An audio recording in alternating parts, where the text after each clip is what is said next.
Hello listeners, Jordan here. I just want to let you know that you can listen to Nighttime early and ad-free on Amazon Music, included with Prime. A short note before we begin. Tonight's topic was originally covered on Nighttime in May of 2016. But as the production quality and overall style of the show has changed so considerably since then, I felt this story was more than worthy of a remastering from the ground up. So here it is. This is a rewritten, re-recorded, and an altogether brand new telling of one of the most chilling stories I've covered. Let's get to it. You are tuned to the Nighttime Podcast, focused on the fringe of Canada.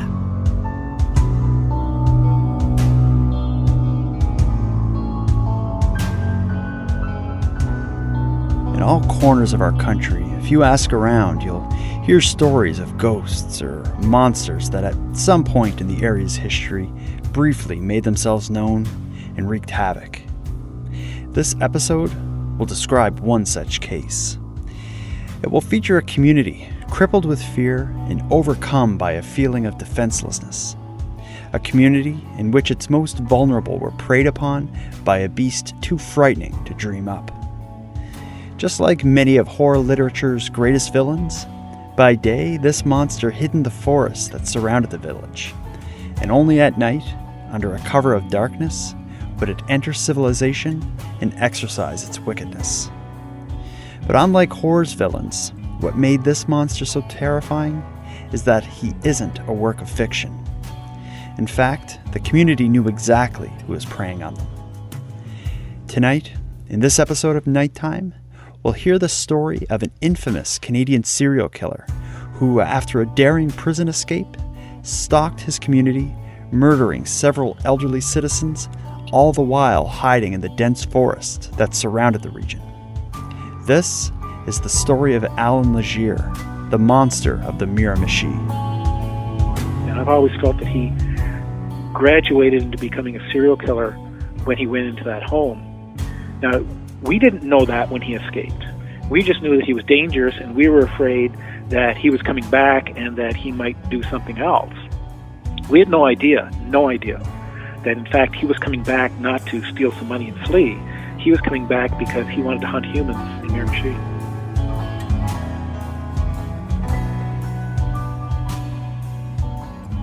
In covering Allan Legere's story, it's difficult to choose an ideal starting point, as it seems that from the moment of his birth on a Friday the 13th in 48, his downward spiral had begun. Born poor, with a hatred for authority and a severe anger problem, Allan's early life would be dominated by violent outbursts, increasingly severe crimes, and a series of prison sentences. But as a testament to how wicked and how utterly vile this man is, his story, as I'll tell it, begins with a murder. His first, at least officially. We'll start on a Saturday evening in a rural area of New Brunswick called Black River Bridge. An elderly couple, John and Mary Glendenning, had just finished locking the door on a general store they've owned and operated for over 30 years. With the shelves restocked and the floors swept, the couple returned to their home, which sits 100 or so feet from the store. In following their long-standing evening routine, upon arriving home, John Glendenning fell into his favorite seat in the living room and turned on the evening news as his wife Mary went into the kitchen to prepare some tea. It seemed like every other Saturday night, up until the point a violent crash would break the silence and leave the front door a splintered mess. As Mary and John looked towards what used to be a door, they saw two men enter. Both had their faces concealed, and both were holding rudimentary weapons. One a baseball bat, and the other simply a large rock. But before anyone had a chance to say much more than, "Who are you?" the masked man with the large rock would charge at and bludgeon John Glendenning, instantly making his face nearly unrecognizable. As John's body fell from his chair, he'd see a third man, an older and heavier figure, stroll into the living room of the home. This third man calmly stood by watching as the masked men tied Mrs. Glendenning to a kitchen chair and the blood-soaked John Glendenning begged for mercy. What would come next is a sexual assault against Mary, demands to open a safe in the home, and much, much more violence. It would only end when Mrs. Glendenning lost consciousness from one of the many blows she took. And when she finally came to, she managed to make her way to a telephone and dial 911. Despite being so severely injured, she was able to explain that she was robbed, raped, beaten, and that she believed she was about to die.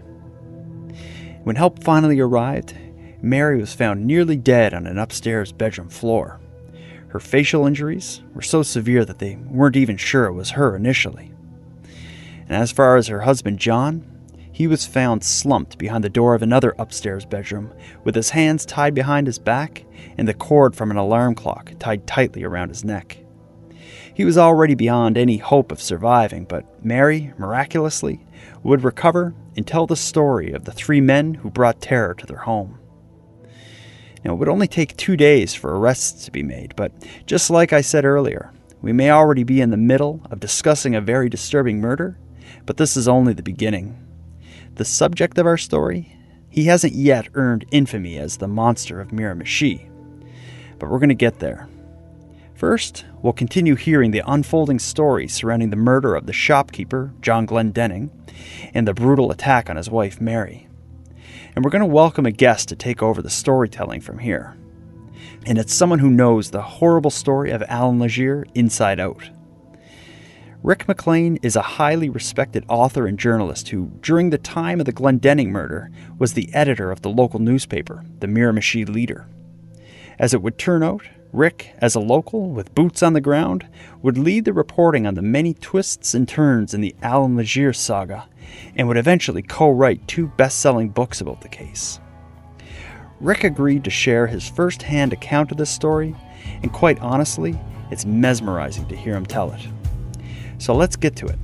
We'll pick up the narrative just after the crime against the Glendennings.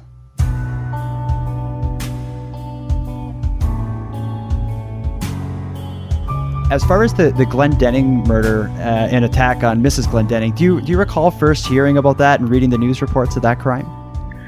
I remember that the Glendenning one happened. It was late in June. We knew roughly, where the area was, Black River Bridge. And this was 1986. I've been the editor for a couple of years. I think this was the first murder that I was responsible for leading a news team on, where we had 4 reporters, staff photographer, and a second editor. So we were a pretty good news team for a twice-weekly newspaper. And we found out pretty quickly what the gist of it was. The police weren't saying much, and the first report that we had wasn't overly detailed. Our reporter was young and didn't really know exactly what was going on. Fairly quickly, we got the idea, the word leaked out. It's a small community, that there were a couple of teenagers who were apparently involved, but the gang leader, the leader of the 3, was very well known to, everybody in the community, Allan Legere. So then it became a case of sort of sticking with the police while they were hunting around for these people. And it didn't take very long. Legere was rounded up fairly quickly. He was still in the community. And the 2 teenagers, I think, had fled to Ontario, and they surrendered themselves a few days later. So it really sort of all happened and was resolved in terms of arrests very, very quickly. But a lot of the details didn't come out until the trial. Now, the trial was an absolute sensation. For the locals who knew him, it wasn't a big surprise that Allan Legere was involved in this. To say he had a reputation for violence would be an understatement. Allan Legere's name was like the boogeymen in Miramichi long before he was arrested for the Glendenning murder. He had a reputation for being volatile. There were stories that had been told for years of people that he knew that would wake up and he'd be standing at the foot of their bed looking at them. He called it creepy crawling, and he would creepy crawl into someone's house just to show that he could get in even though the doors were locked, and then he would just stand there and look at them until they woke up. So he had a reputation of being a very strange individual, bright, not a genius, but bright. People who had known him in school said he had the potential to be a good student, but he just was unable to focus on it. By this time, he was large. He'd been picked on when he was younger, including by my father and his brothers, apparently. And he started working out in weights when he was very young.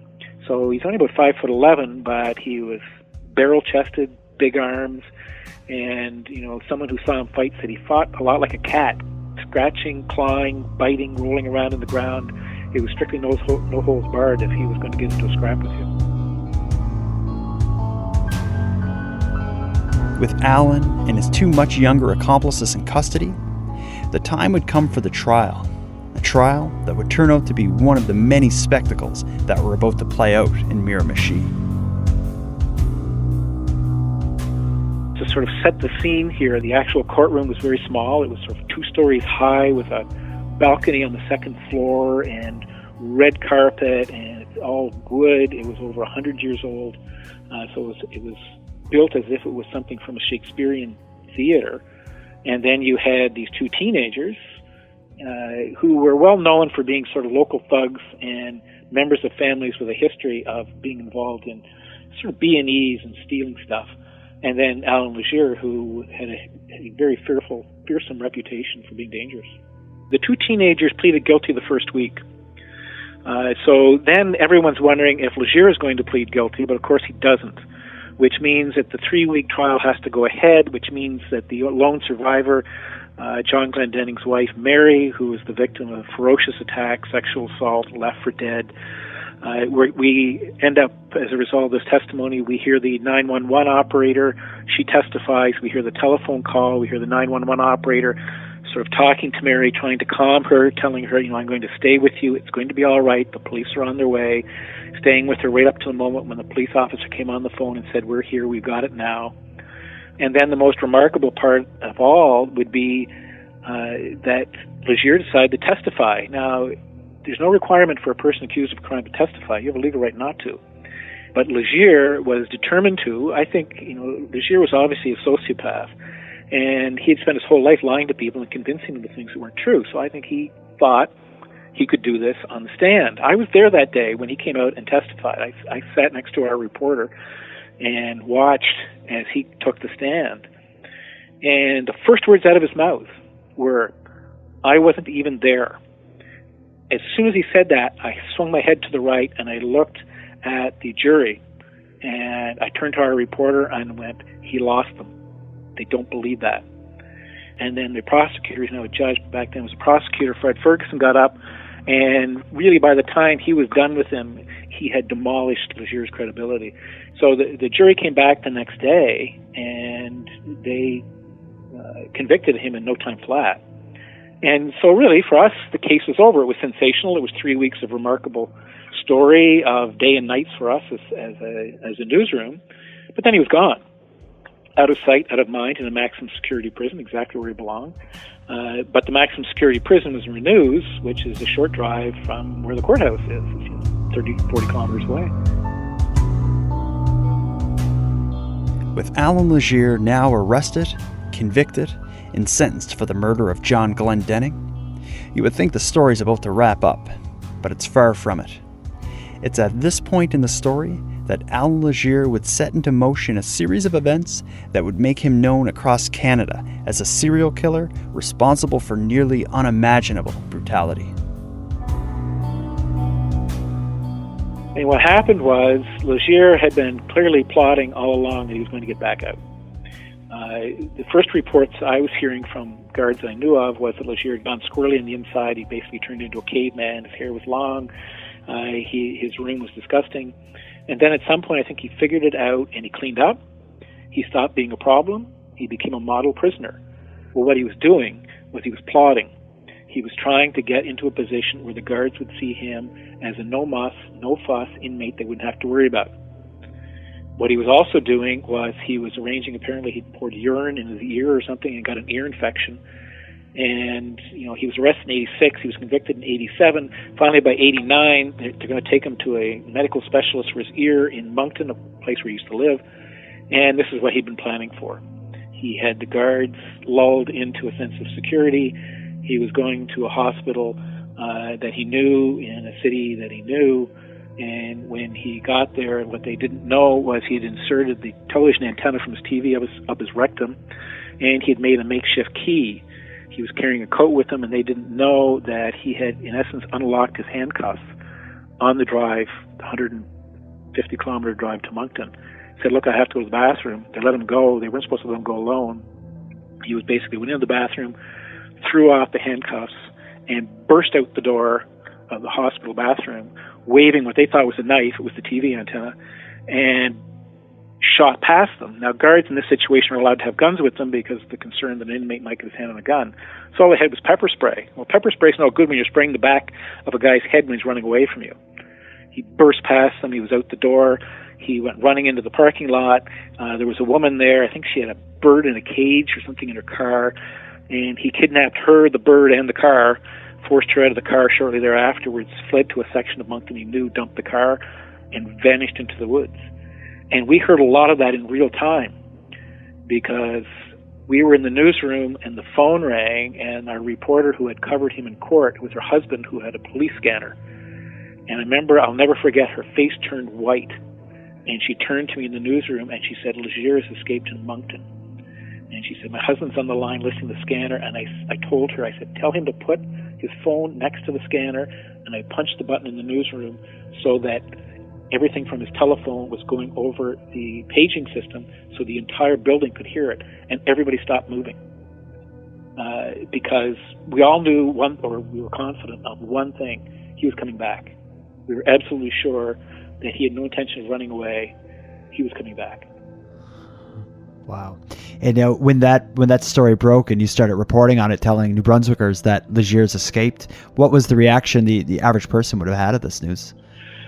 Well, there was a tremendous amount of fear, and not just in Miramichi. There were reports of a car stolen in the Truro area that actually ended up being found in Miramichi, so he almost certainly was involved in that in some fashion or another.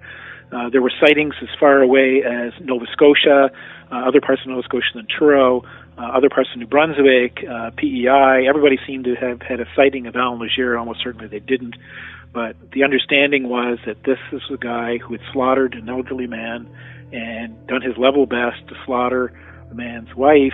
The two teenagers who'd been in the break and enter with him said, because they didn't testify in court, but they would later tell their story, and they said, the deal was they were supposed to go into the Glendenning home for this B&E and steal a safe. Legere was supposed to be down the road with the getaway vehicle. But the two teenagers lost control of the elderly man, who, although he was 69, pushing 70, was strong as a bear, and they couldn't control him. And Legere came into the house and beat the man until, when they found his body, he had a shoe print on his face. And they said it was as if the moment Legere walked into that home, he was someone else. And I've had this discussion with prosecutors, lawyers, experts, and my feeling is that Legere was fairly typical for a sociopath who turns into that rare subgroup, which is that he is a serial killer. It takes a long time to make one. Typically, serial killers are white males, 30s, somewhere in their 30s. He was 38 years old. And my guess is when he walked into the Glendenning home in June of 1986, he had all the things that he wanted. He had probably imagined them for years. Serial killers tend to have rich, sort of imaginative lives in their heads, and he had been dreaming about this for the moment, and he was in a home with an elderly couple under his control, lots of time, and I've always felt that he graduated into becoming a serial killer when he went into that home. Now, we didn't know that when he escaped. We just knew that he was dangerous, and we were afraid that he was coming back and that he might do something else. We had no idea, that in fact he was coming back not to steal some money and flee. He was coming back because he wanted to hunt humans in Miramichi. In the weeks after Legere's escape, the people of Miramichi had little reason to be afraid. Aside from a handful of burglarized sheds and a stolen car or two, the days passed by quietly. But just after a month after Legere's escape, everything would change. It all started with an early morning 911 call reporting a structure fire in the heart of the city. The burning building contained Flam's grocery store, a business that seemed to straddle the line between a convenience store and a grocery store. But for Miramichi, the business was a perfect fit, and Flam's, to put it simply, was beloved. And a lot of that had to do with the 75-year-old owner, Annie Flam, who'd run the store since the late 30s and still, even in her senior years, sat behind the counter from 9 a.m. until 11 p.m. every day. And when Annie wasn't in the store, she was just upstairs, relaxing in the upper-level apartment she shared with her sister Nina. Now, as the firefighters responding to the reports of the blaze approached the building, it appeared as though the fire was coming from Annie and Nina's apartment, rather than the downstairs grocery store. But if firefighters were expecting the cause to be a grease fire or a mishandled cigarette, they'd receive a rude awakening as soon as they kicked open the door that led to the blazing building's upstairs apartment. Immediately, they were met with the horrific sight of the elderly Nina Flam dragging herself down the stairs towards them. And Nina was so badly burned, initially she appeared to be naked. It was only as they approached her did they realize that her nightgown was on. It had just melted into her skin. And as disturbing as this scene was, what the firefighters found back in the building made Nina look like the lucky one. Her sister, the 75-year-old shopkeeper Annie, was found burnt beyond recognition, neatly tucked into her bed.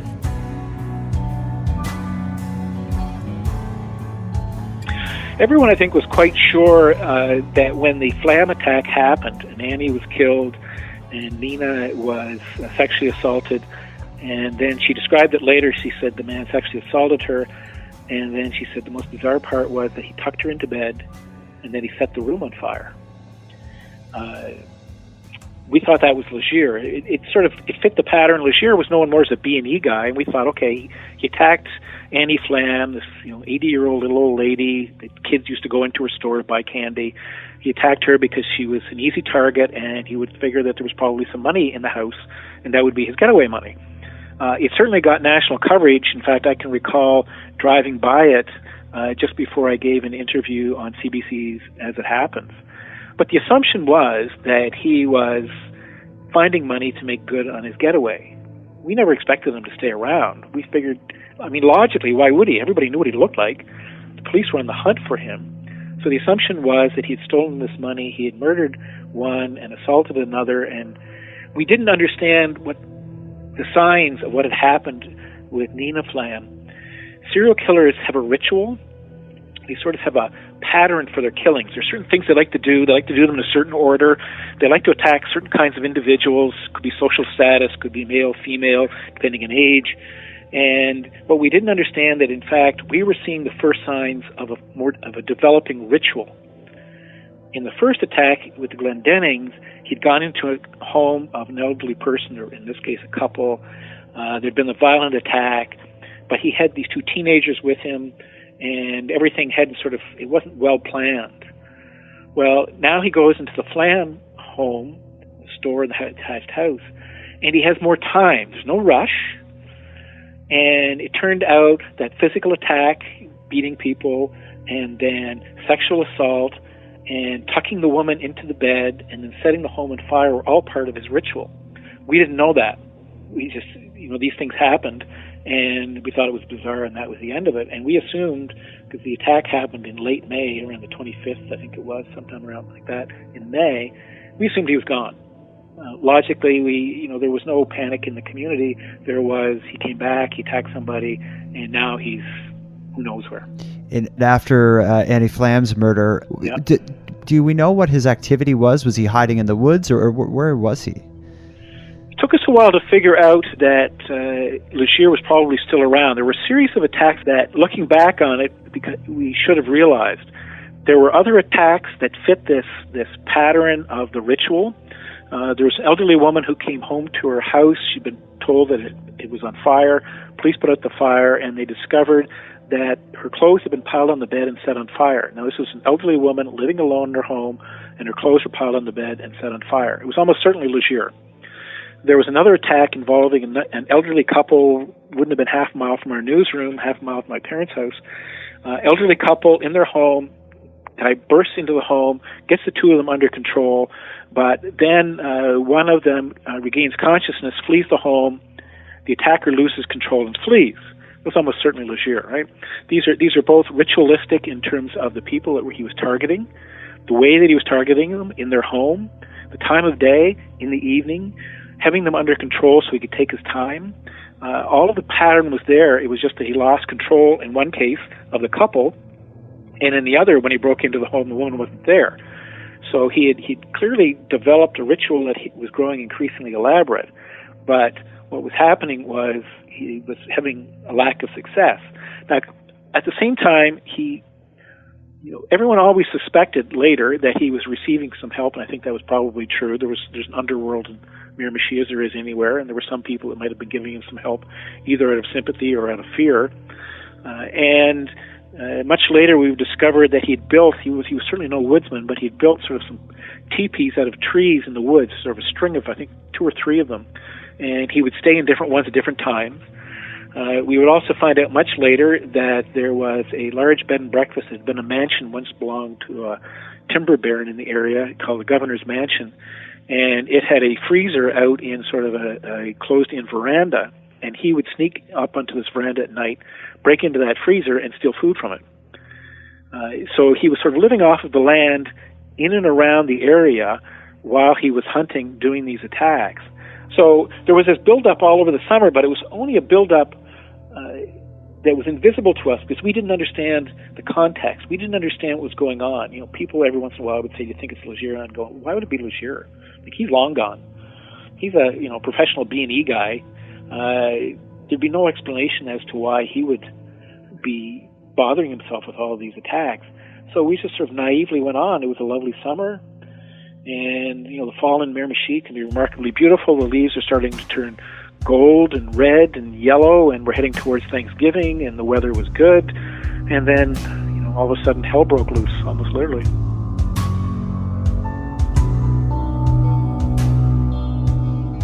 Many people of Miramichi believe that Allan Legere was responsible for the murder of Annie Flam. But as time passed and summer turned into fall, it was assumed by most that he'd since fled the area. It wouldn't take long for the community of Miramichi to find its way back to normalcy. But as Rick just alluded to, hell was about to be unleashed on Miramichi. 5 months after the Flam killing, Legere would strike again. In a case eerily similar to the Flam murder, this one would start with the report of a house fire during an early October morning. And again, firefighters would find evidence of extreme sexual violence.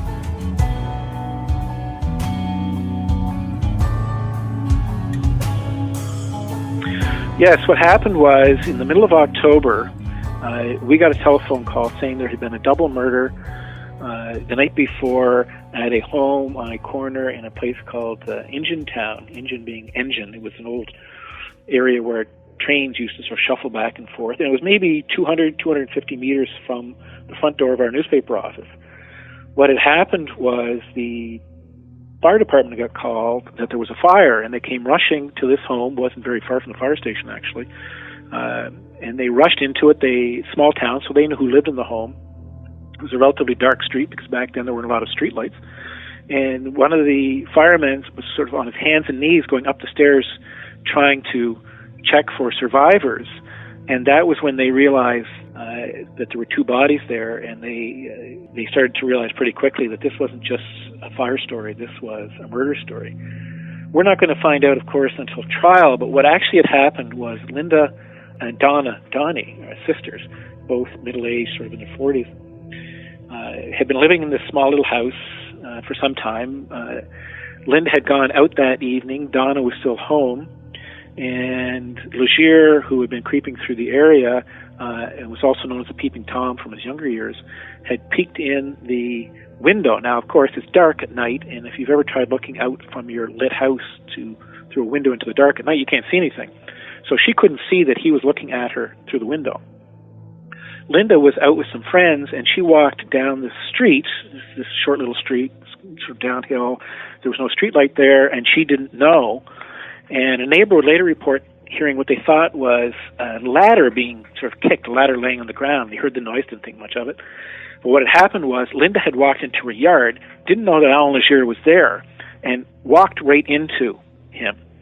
He came at her and hit her, probably only once, hit her square in the face, knocked her cold. Then he turned and bolted, and that's when he bumped into the ladder and rushed the back door of the house, burst through the back door into the home, and there was Donna. Donna fought. I've seen the pictures. There were bloodstains where he had fought with her, one on the stairs. It was a very small house. Obviously, she'd fought her way up the stairs. And there was a halo the size of a pumpkin of blood halfway up the stairs in the wall where he'd obviously grabbed her and slammed her against the wall. There were a set of fingerprints, bloody fingerprints, on the back of the door where she tried to get back into the room at one point. He had beaten her basically to death. He put her in the bed. She was sexually assaulted, and then she was tucked in. He had lots of time. There was no hurry. He was in exactly the scenario he had dreamed of. He went outside. He brought Linda Donnie, who was still alive but unconscious, but she was breathing, back into the home. He spent whatever amount of time he spent in the house, and then he set the house on fire, and he left. Linda Donnie died of smoke inhalation, because I've seen the autopsy results. Donna was already dead. Somebody would report a little while later that they met some guy walking across the bridge late at night who said, "Hi, how are you?" and calmly kept on walking by. But what appears to have happened was the fire didn't catch quite properly the first time. He came back to the house. So he must have been watching from nearby, wanted to watch the house burn. And once it was truly caught and the fire department showed up, that was when somebody said they saw this guy walking across the bridge. Incredible. Now, at this point, it's still not certain that it's Allan Legere that's responsible for these crimes? Nobody thought it was Allan Legere. I mean, at this point, we're now into a murder in the spring, a series of attacks through the summer and fall, and now a second murder. So there's certainly suspicions, but I think we were in denial. As the editor of the local newspaper, we were giving this very heavy coverage, but we didn't think it was Legere. The assumption was that it was just some other attack. Part of it was, and I know it's hard for people to understand this now, one, there was no internet, there were no cell phones, no Twitter, no Facebook, no YouTube, none of that stuff, but there was also no DNA. You take it for granted today that police would go looking for DNA evidence, but that didn't exist. That whole technology was barely being born, had never been used in Canada in a murder case. In fact, the only murder case I'm familiar of during that time period when it was used was a very famous case in Great Britain, and the serial killer who was captured using DNA evidence, honestly, his last name really was Pitchfork. His name was Colin Pitchfork. So DNA had never been used in a murder case at all in North America, Canada, or the United States. So there was DNA evidence that was rounded up and was sent off to the RCMP lab in Ottawa, but you're not getting it back. This isn't CSI Miami. You don't get it back 15 minutes later. This would go on for weeks and weeks while they're trying to find it. And the assumption was that, whoever the attacker was, we didn't know who it was, but we weren't assuming that it was Allan Legere.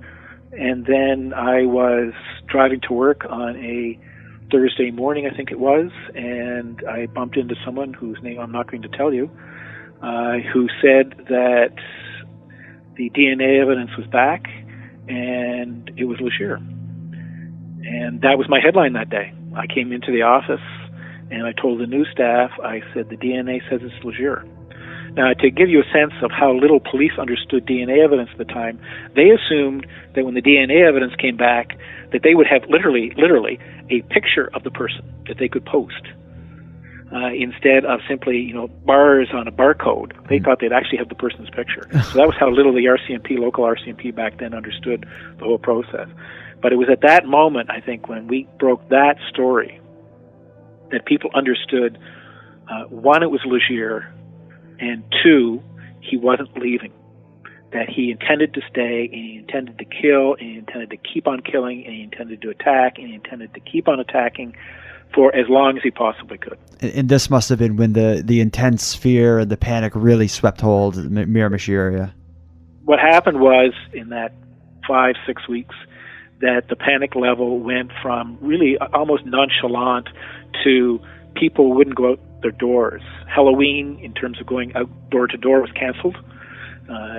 Children were instead taken to local halls and they were given their candy there. I recall a friend of the family needed a drive back one night to her home. We got to the door and she said, "I'm not getting out of the car." And I said, "Well, what do you mean? This is your house." And she said, I'm going to stay in the car with the engine running and the doors locked. You go in and check the house, check under all the beds, check in all the closets, and check the basement. When you come out and say it's okay, I'll go into my house and lock all the doors. That wasn't unusual. That was actually quite typical. A good friend of mine at the time, he ran a local club, and his business went completely in the tank because no one would go out after dark. People were petrified of absolutely everything. Now, the cancellation of Halloween, that just seems so unreal to me. I couldn't imagine as a kid my parents telling me we're not having Halloween this year. Yep. Were the children aware of what was going on and why Halloween was changed this year? Children certainly were aware, because if you're old enough to understand who the boogeyman is, you're old enough to understand if somebody gives the boogeyman a name, and that name is Allan Legere. They may not have understood the details, but they understood that their parents were afraid. They were starting to understand that their parents wouldn't allow them to go outside after dark. Their parents wouldn't go outside after dark. They would hear snippets of conversation. In some homes, they would start to get used to the idea that there was now a scanner in their house and they could hear the police calls. One friend of the family couldn't get a scanner in New Brunswick, and he had to order one from Yarmouth, Nova Scotia, and have it shipped to him because he wanted a scanner so that he could follow what was going on.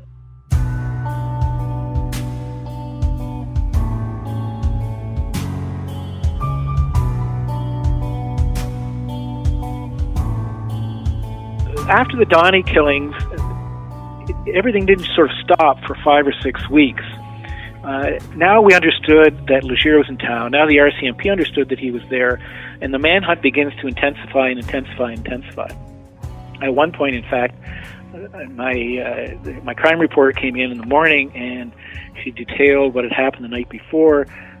She had heard a report that there had been a manhunt running through one section of what's now the city of Miramichi, then was Chatham, and that someone had been running through the area, and the police had been chasing him, and they couldn't catch him, and they were pretty sure it was Legere. I said, all right, I want you to do a timeline. I want you to find out exactly what happened. So she spent the entire day on deadline piecing the story together.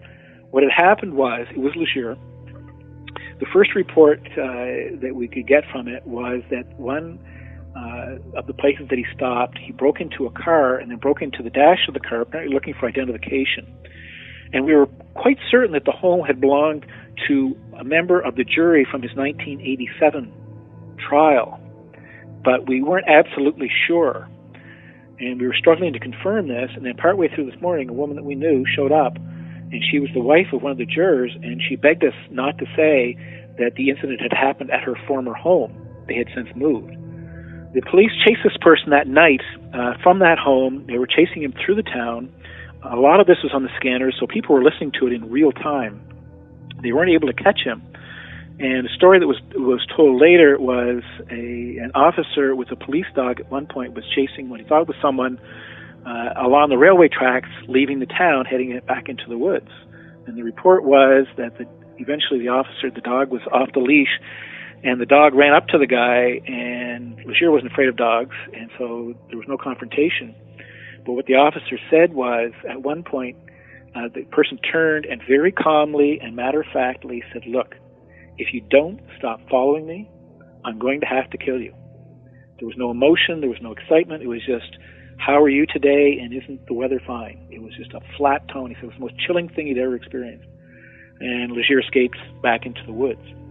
Well, now it's deadline day for us that following morning, and our reporter scrambling around getting all this information from various sources. She calls the RCMP and asks them, what can you report on what happened last night? And they say, we have nothing to report. And she was just enraged. So we put that in the story. And the RCMP started to take serious heat. We were getting quotes from them that he's getting help in the community, and that, how can they expect to catch this guy if the community isn't going to help us? And that was seen by people, terrified people in the community, as blaming us for the fact that this guy hadn't been caught. So at one point, there's a meeting in the old town hall. It's packed. There had to be 300-400 people there. It was amazing to get in the room. The rest were overflowing out the doors. And they were yelling at the police. And at one point, a former hockey player who was known for being a good fighter stood up and wagged his finger at the front of the room at this group of RCMP officers and town mayor and whatnot sitting at the front of the room at a table, and said, if that guy comes anywhere near me and my family, I'm going to shoot first and ask questions later, and got a standing ovation from the room. So it was full-scale panic. everybody was absolutely terrified. And then came that day in November, and it was a Thursday, and I had stopped at a gas station on the way to work, and I was somebody who I'm not going to tell you pulled up and gave me additional information, and the additional information was they were convinced, because at this point there were RCMP officers from all over the place, scouring the area. They'd flown them in from other places. There were dogs. Eventually there would be a helicopter with a heat monitoring device in the front of it. There were SWAT teams dressed in black with submachine guns, or looked like submachine guns. And I was told while I was pumping gas that they were convinced that they had Legere bottled up in what was called the Chatham Head area of what's now the city of Miramichi, that he was in there somewhere, but they didn't know where. And I went into the office and promptly wrote that story, and I had it set on the front page, and I was talking to another reporter from CBC, and I mentioned this to him, and he said, look, I've got a contact in the RCMP who could confirm this. Would it be all right if I called him? And I said, yes. So he called the guy, and the guy said, listen, can I talk to your editor? So I went on the phone, and because the CBC reporter vouched for him, I was willing to listen to this RCMP officer. And he said, look, I know you have this story. And I said, look, I'll read you the story. So I read him the story, and there was this long sort of whistling breath at the other end, and he says, well, you got it all. He says, look, could you do me a favor? There were 2 sentences he asked me to remove from it. And this is before newspapers were laid out on computers. We used knives and wax and pieces of paper. And I literally cut the pieces out of the story by cutting them out of the story with a very sharp X-Acto knife. And if you look at that front page to this day, you can see where I sort of had to space the story out because I'd cut 2 paragraphs out of it. And the 2 paragraphs that referred to a specific area. He said, look, we think he's getting copies of the newspapers. He might read this and he might figure it out and somehow slip through our net. So I made those cuts. We published it. I drove home thinking, wow, I've got the biggest scoop of the day. Fabulous. And at 7:30, I got a phone call at our house out in the country saying they discovered the body of Father James Smith. He'd been slaughtered in his rectory, and I mean slaughtered, right next to his church.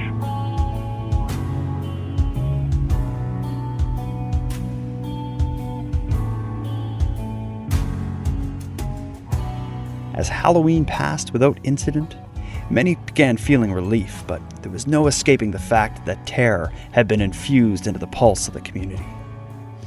As the people of Miramichi were busy preparing for what they feared would be a long winter being preyed upon by Allan Legere, there would be yet another murder.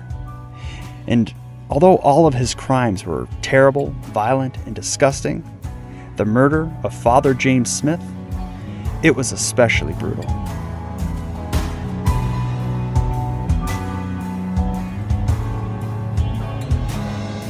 Now, Father Smith wasn't a logical target for Allan Legere. Father Smith was about the right age, but he was male. Now, there had been reports, and I've never seen anything that really confirmed it, that there had been a confrontation between Father Smith and Allan Legere at one point in the church, and Legere had been ordered out of the church. It's entirely possible, but I never saw anything that confirmed it. What seems more likely is that he was trapped in the area by the RCMP and the police, and that he broke into the house with Father Smith there to get away from the police. Once he was in, however, the serial killer in him blossomed, and Father Smith was tortured. He was beaten, he was slashed with a knife.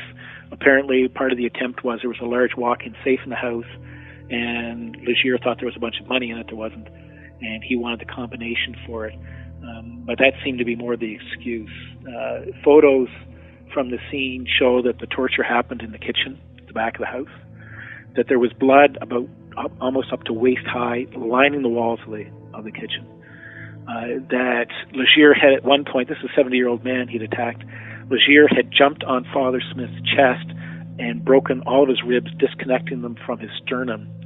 And there were reports, I didn't know this was possible, that he had beaten him so badly about the head and the face that the connecting points between the face and the skull behind it had snapped, and the face had sagged like a Halloween mask, sort of toward the side. It was horrendous.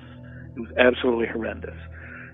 The street was sealed at the bottom of the parking lot, so you could look up the hill and see the house. It was all lit up. There were police everywhere. There were people everywhere. And it was Thursday night, and I had this big scoop saying we had him sealed up. They had him sealed up in a particular area, and they were right. They did. But by the time they came to the house, because what happened was he didn't show up for a prayer meeting, and some people finally came over and thought maybe he had a heart attack, peeked in the window and saw the blood, and then called the police. But Legere had stolen Smith's car and headed north to the city of Bathurst, small city of Bathurst, about an hour's 45-minute drive away, where he jumped on a train and fled towards Montreal. And this was what would set off the chain of events that would eventually lead to his capture. Yeah, Legere escaped. He drove to Bathurst. In fact, he drove by what was then the home that I lived in. He would mention that later. I still have the letter. He'd mentioned my house, and he drove to Bathurst. He got rid of the boots, leaving them behind because, of course, they had been covered in blood, and jumped on the train. Now, they found Father Smith's car fairly quickly, so they assumed that Legere might be on the train, and they would send out a fax, and the fax would mention you should be looking for a guy that looks like this and look for a tattoo, I think of an eagle on one arm, but there was some sort of confusion about which arm. And at one point, the police boarded the train, were walking along, and asking people to sort of roughly match the description if they would mind sort of pulling up their sleeve. And this guy very nonchalantly did pull up his sleeve. There's no tattoo, and they went on. It was Legere. That you could stay that calm after all the things that had gone on is testimony, if nothing else before it was, that he was clearly sociopathic. A sociopath sort of lacks typical human emotions. They're very flat in their emotional palette.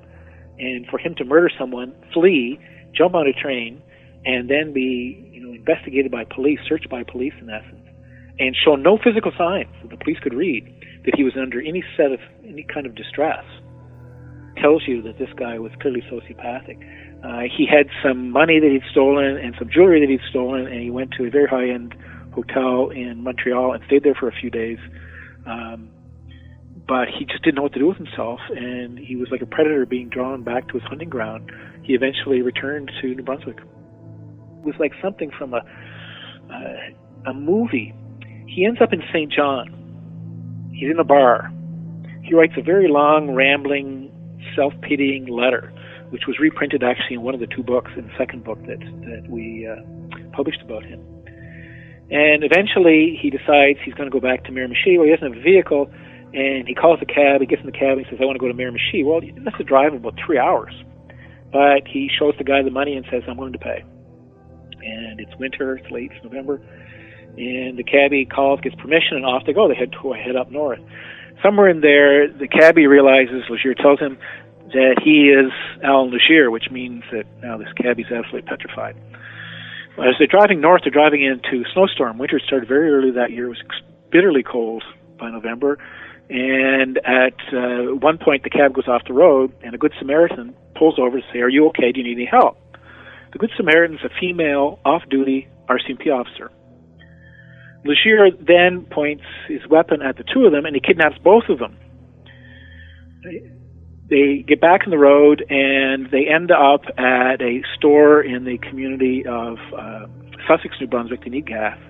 So he takes the keys, tells them, don't leave, and he goes in to pay for the gas. The RCMP officer is no dummy, and she says, cabbies normally have a second set of keys. Do you have a second set of keys? The guy says, yes. She says, get the keys and get us out of here so that we can call for backup. Legere comes back out, the car's gone.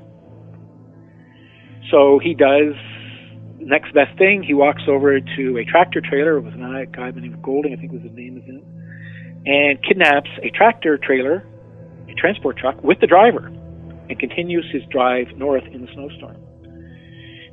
They get to Miramichi, and the community is so suspicious at this point. It's early in the morning, it's 5 o'clock, and there's a tractor trailer, a transport truck, on a road where normally you don't see these things, and the person calls the police. And the police show up, surround the vehicle. The driver jumps out and says, it's not me, he's in the truck, waving his hands because he's scared they're going to shoot him, I suppose. And then Legere steps out and says, yeah, it's me, you got me. And then coolly and calmly, they order him to lie down on the ground, but then he's all excited and hyped up, and he doesn't lie flat. He starts to get up, and a police officer kicks him in the face to get him down, and that's why he ended up with a black eye. So that was how he was captured. Wow. And as the news spread of his capture, there must have been a great sense of relief. The sense in the community, I mean, literally church bells rang in Miramichi. Sort of that old, very medieval idea of ringing the church bells in celebration. All of a sudden, the bars were full that night. You could see the sense of relaxation on people's faces. He was caught. The hunting was over.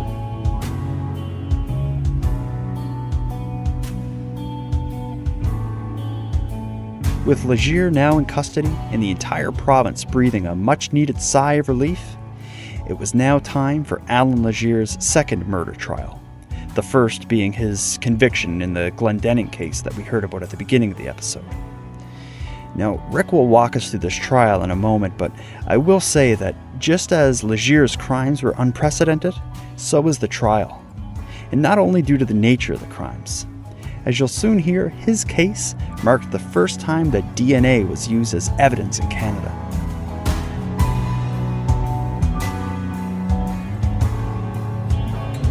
He was charged with four murders: Flam, the Donnie sisters, and Father Smith. Father Smith was physical evidence, in particular that boot and the mark of the nail on his foot that matched the spot on the boot. DNA was an important part of the evidence in the other three attacks. That second trial is the first time that DNA evidence was ever used in a murder trial in North America. In essence, DNA was on trial along with Allan Legere in that case because DNA was used as evidence in the murders of the women, not in the priest case. And the trial for a significant period of time was highly technical, with experts flown in, including a professor by the name of Kenneth Kidd from Yale University, who had stopped testifying in cases until it was explained to him that what this particular case was, that it would be the precedent-setting case for DNA for all of North America, and Kidd agreed to go from Yale and New Haven, wherever it is in the United States, and came up and testified in that particular case. Long parts of the trial were actually quite boring, and Legere didn't have a high tolerance for boredom, and he would act out. He would start to yell and scream so that he would be sent out of the courtroom and locked up in another room with a closed-circuit television so he wouldn't have to sit in the trial during the boring part. He didn't testify the second time around.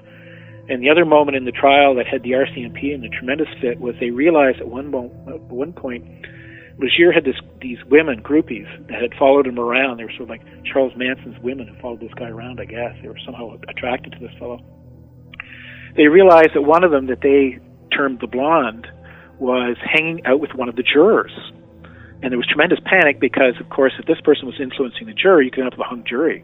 So there was a whole police surveillance operation around this juror and this very attractive woman. And the jury was ordered out of the room at one point, and all this evidence was presented to the judge in a voir dire, a hearing, and there was real concerns that the trial would be polluted, the jury would be polluted. Now, they did manage to continue with the trial, and he was convicted on all four counts, with DNA being a key part of the evidence in that trial, so that now when you watch CSI Miami or CSI whatever it is, or any of those murder shows, and they talk about DNA evidence, it's all based originally on the Allan Legere second murder trial for those killings, in which he was convicted of 4 more murders and given 4 life terms, no chance of parole for 25 years. He'll never get out. He's now in general population. He was just moved from a special handling unit in Quebec to general population in the Edmonton area, I believe. He had set a record by years. For a number of years, he was kept in special isolation, in essence, a prison within a prison. And he would be, his birthday's on Friday the 13th of February, so he's just over 68 right now.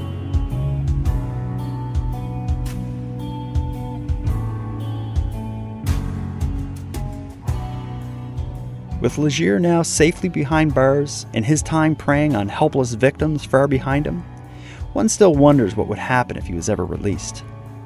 When considering his mental state, I find a threatening letter he sent Rick McLean after his second conviction especially troubling. I'll end this episode with Rick reading from the letter he received, possibly after it was smuggled out of prison by one of Legere's groupies. Perhaps it was even the attractive blonde one.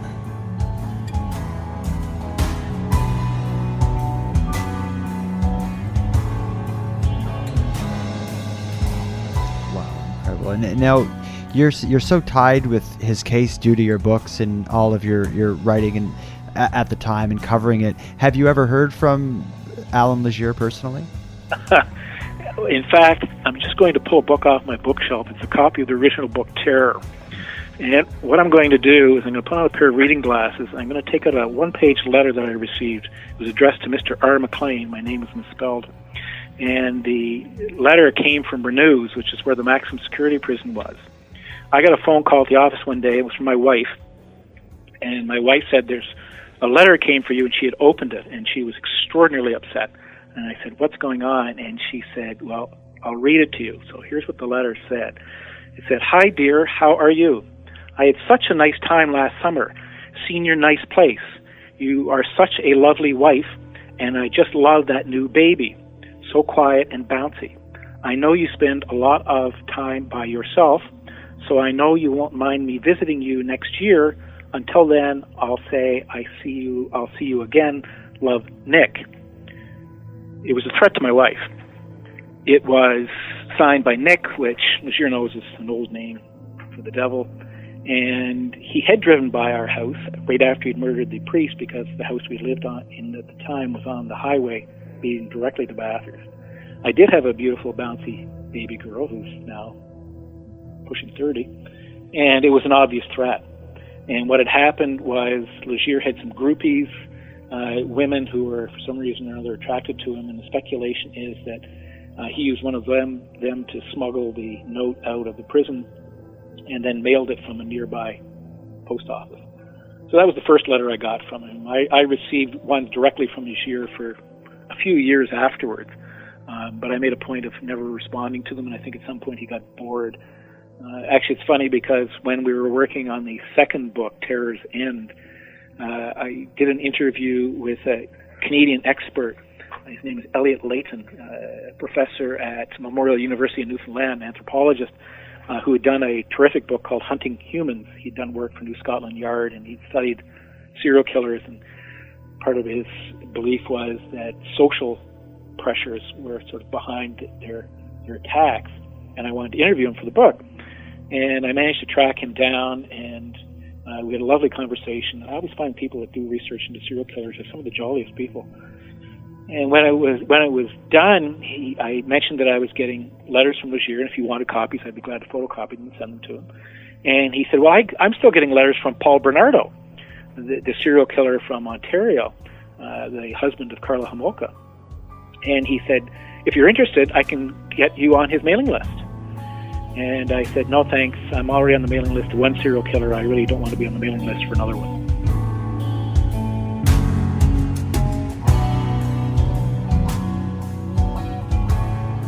The story of Allan Legere, for the most part, stops there.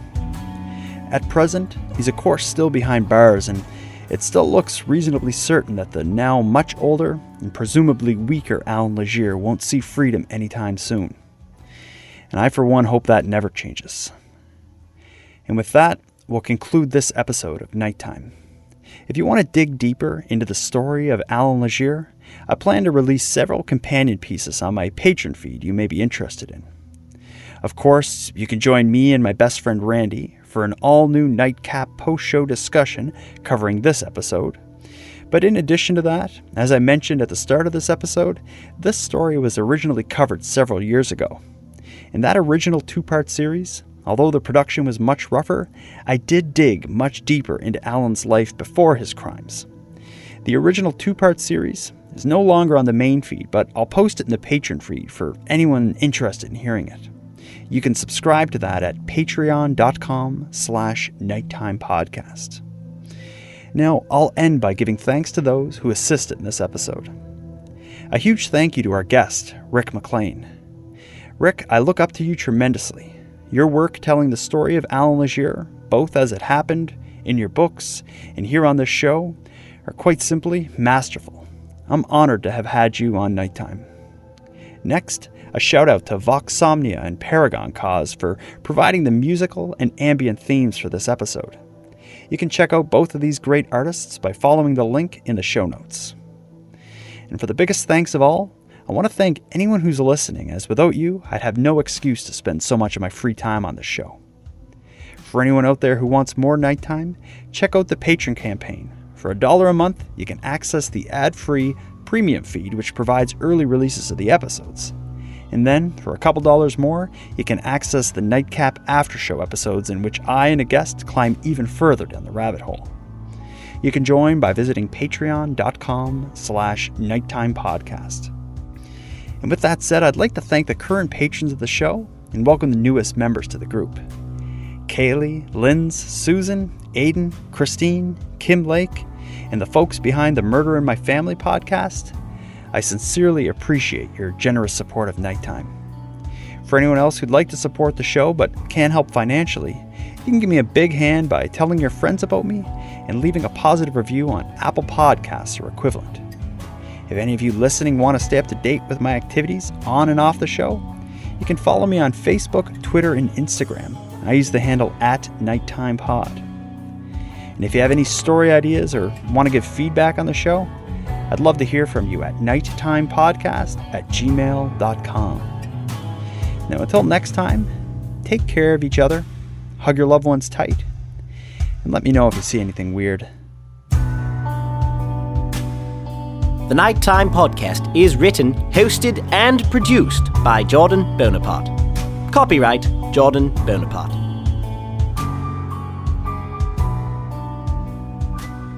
During the Legere manhunt, the power company had to bring in extra crews to put up dusk to dawn lights that automatically turn on when it's dark. When I was interviewed by a reporter from Canadian Press, I had coined them Legere lights. In fact, that became the headline for it, Legere lights. And the idea was that people were getting these lights. We had one at our house for years, our new house. So it would light up the backyard after dark. We got rid of ours about 3 years ago because at night I enjoyed sitting in the backyard and looking at the stars, but the Legere light was shining this orange sodium light in our backyard, and I hated the look of it. So finally we called the company, and this was only 2 or 3 years ago, so that would be almost 30 years ago from when it was installed, and finally had this thing removed. But there are whole areas, including the yard where the Donnies lived. There's now a Legere light in that yard. It's still there to this day.